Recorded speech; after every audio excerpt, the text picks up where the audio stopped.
Red టీవీలో మీ వ్యాపార ప్రకటనల కోసం ఈ నంబర్ ని సంప్రదించండి 6281747728. Hi viewers, welcome to our channel. ప్రస్తుతం మనతో పాటు టీడీపీ స్పోక్స్ పర్సన్ సూర్యదేవ లత గారు ఉన్నారు. వారితో ఒకసారి మాట్లాడదాం. మేడం నమస్కారం. మేడం మేడం కొడాలి నాని గారు చంద్రబాబు గారి పైన కొన్ని విమర్శలు చేయడం చూస్తున్నాం.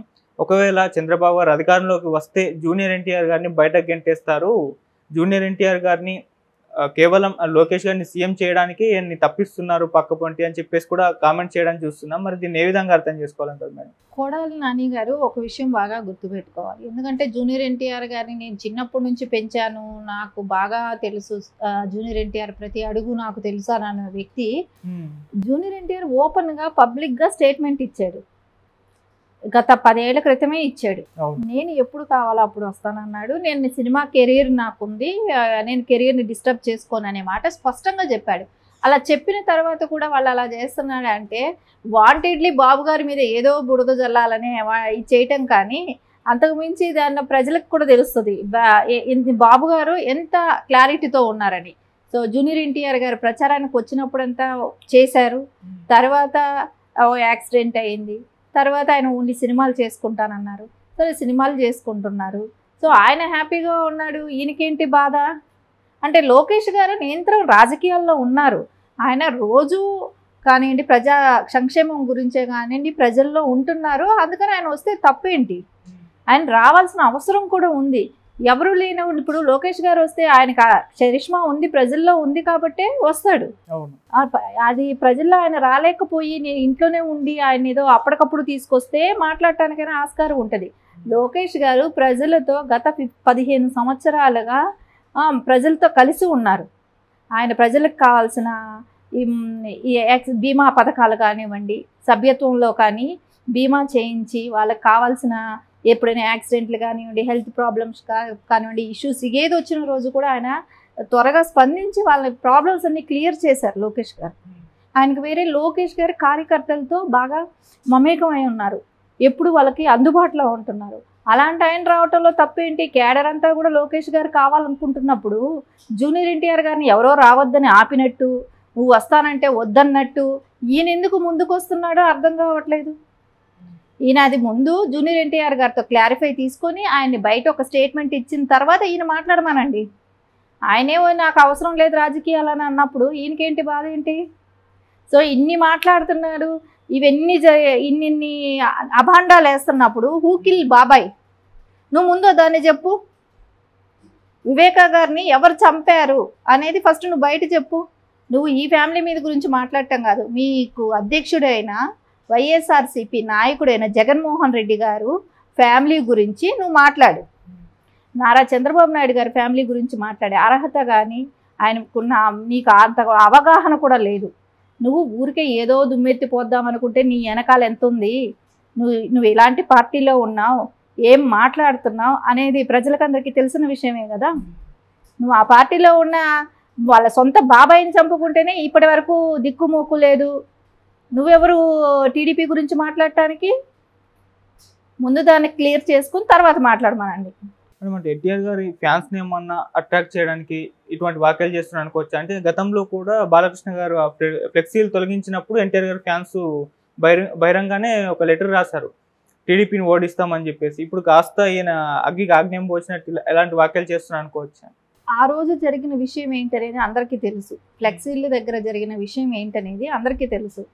అక్కడ ఎన్టీఆర్ గారి పేరు అనేది అక్షరాలు అనేది చిన్నది, అసలు ఉన్న ప్లేస్ ఏంటి, మనం వెళ్ళింది ఏంటి, వర్ధంతి రోజు ఆయన స్మరించుకోవటం కోసం అక్కడికి ఎన్టీఆర్ ఘాట్కి వస్తారు. ఆ రోజు నువ్వు ఫ్లెక్సీలు పెట్టేసి హోర్డింగ్లు పెద్ద పెద్దవి పెట్టి ఇప్పటి వరకు ఆడ పెట్టినట్టు ఆర్టీసీకి ఏదేదో పెళ్ళిళ్ళకిను ఏదో ఫంక్షన్స్కి పెట్టుకున్నట్టు ఆర్టీసీ పెద్ద పెద్దవి పెట్టేసుకొని స్వాగతం సుస్వాగతం అని ఎవరైనా పెట్టుకుంటారా అలాంటివి? దానికోసం తీయమన్నారు కానీ బాలయ్య బాబు గారు ఇలా ఎన్టీఆర్ ఫోటోలు ఉన్నాయని తీయమని చెప్పలేదండి. ఎవరు స్వాగతం సుస్వాగతం అనే బోర్డులు పెట్టుకోకూడదు అక్కడ. అదేమి ఆయన స్మరించుకోవటానికి వస్తున్నారా స్వాగతం సుస్వాగతం దానికి?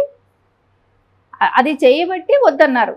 దానికి అర్థం చేసుకోలేని అదే కానీ తప్పైతే ఆ రోజే జూనియర్ ఎన్టీఆర్ గారు స్పందించేవాళ్ళుగా. ఆయనకి తెలుసు అది పెట్టింది తప్పు అనేది, జూనియర్ ఎన్టీఆర్ గారికి కూడా తెలుసు. అందుకే ఆయన కామ్గా ఉన్నారు. వీళ్ళకెందుకు దురద, కందకు లేని దురద కత్తిపీటకి ఎందుకు అన్నట్టు వీళ్ళు ప్రతిదాన్ని ఇవి ఓన్ చేసుకోవటం అలవాటు పడిపోయారు. పడి ప్రతిసారి తెలుగుదేశాన్ని ఏదో మాట్లాడేసేద్దాం, ఏదో చేసేద్దాం అనుకుంటున్నారు. అది నువ్వు ఎంత రెచ్చగొట్టినా రెచ్చిపోవటానికి వాళ్ళకి ఒక అవగాహన ఉంటుంది. ఏం జరుగుతుంది, ఏంటి, ఎందుకు జరిగింది అనేది ఒక ఇది ఉంటుంది. ఇప్పుడు లేనిపోని విధ్వంసాలు రెచ్చగొట్టి ఫ్యాన్స్ గొడవలు పెడదామని చూస్తే వాళ్ళంత అమాయకుల, వాళ్ళు చదువుకున్న వాళ్ళు, విజ్ఞులు, వాళ్ళకి అన్ని రకాల వాళ్ళకి చదువులో కానివ్వండి, ఉద్యోగం కానివ్వండి, వాళ్ళ ప్రొఫెషన్ ఏంటి వాళ్ళకి ఉంటుంది. ప్రతి చిల్లర గొడవకి రోడ్ల మీదకి రావాలని ఏ యువత కూడా కోరుకోడండి. వీళ్ళు కావాలనే వైసీపీ వాళ్ళు ఎలాగా విధ్వంసాలు రెచ్చగొట్టి ఎలాంటి గొడవలు చేద్దామనే ప్లాన్ చేస్తున్నారు, కానీ ఎవరు దానికి ముందుకు రారండి. అదే ఆయన తెలుసుకుంటే మంచిది. మేడం, ఎన్టీఆర్ గారు పాలిటిక్స్ లో లేకపోయినా వైసీపీ మాత్రం అంటే టీడీపీ ఎన్టీఆర్ పట్ల ఎలా బిహేవ్ చేస్తుందో దాన్ని మాత్రం బాగా క్యాష్ చేసుకోవడానికి ప్రయత్నిస్తుంది. అంటే అప్పుడు చంద్రబాబు గారు అరెస్ట్ అయినప్పుడు కూడా ఎన్టీఆర్ గారు స్పందించలేదు. దీనికి వైసీపీ పెద్ద ఎత్తున ప్రచారం చేసింది, ఎన్టీఆర్ గారు స్పందించలేదని చెప్పేసి. మళ్ళీ ఫ్లెక్సీల గోల కూడా ఎక్కువ వైసీపీనే ఫోకస్ చేసింది. అంటే ఎందుకు ఎన్టీఆర్ గారు పొలిటిక్స్ లో లేకపోయినా పొలిటిక్స్ లోకి లాగుతున్నారు ఇటు వైసీపీ కానివ్వండి, టీడీపీ కానివ్వండి? అది వాళ్ళు ఏదో క్యాష్ చేసుకుందామని వైసీపీ తాపత్రయపడ్డా అలాంటిది ఏమైనా ఉంటే వాళ్ళు మాట్లాడుకుంటారు. ఒక ఫ్యామిలీ ఇష్యూ ఉంటే వాళ్ళు మాట్లాడుకుంటారు. ఇప్పుడు అదే షర్మిల గారు వచ్చారు, బయట మాట్లాడుతున్నారు కాబట్టి పబ్లిక్ మాట్లాడే అవకాశం వచ్చింది. సో వాళ్ళు మాట్లాడుకోవట్లేదు, వాళ్ళు మాట్లాడటం లేదు. అలాంటప్పుడు వీళ్ళకేంటి బాధ? నీ వెనకాల చాలా గోతులు పెట్టుకొని అవతల వాళ్ళకి ఏముందా మనం లాగుదామా అని చూడటం ఇది కాదు కదా, సమంజసం కాదు కదా.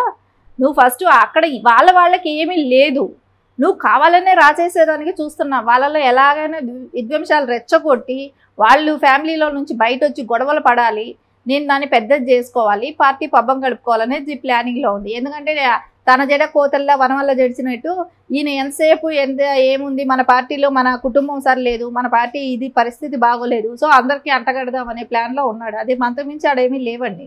అలాంటిది ఏదైనా ఉంటే వాళ్ళు మాట్లాడుకుంటారు, ఈ క్లియరెన్స్ వస్తుంది, కానీ అలాంటి ప్రాబ్లమ్స్ ఏమీ లేవు ఇప్పుడు. ఓకే, ఫ్యూచర్లో ఎన్టీఆర్ గారు ఏమన్నా టీడీపీ పార్టీలోకి వచ్చే ఛాన్స్ ఏమన్నా ఉందా? వస్తే స్వాగతిస్తారంటారా? ఎవరైనా రావచ్చండి పార్టీలో.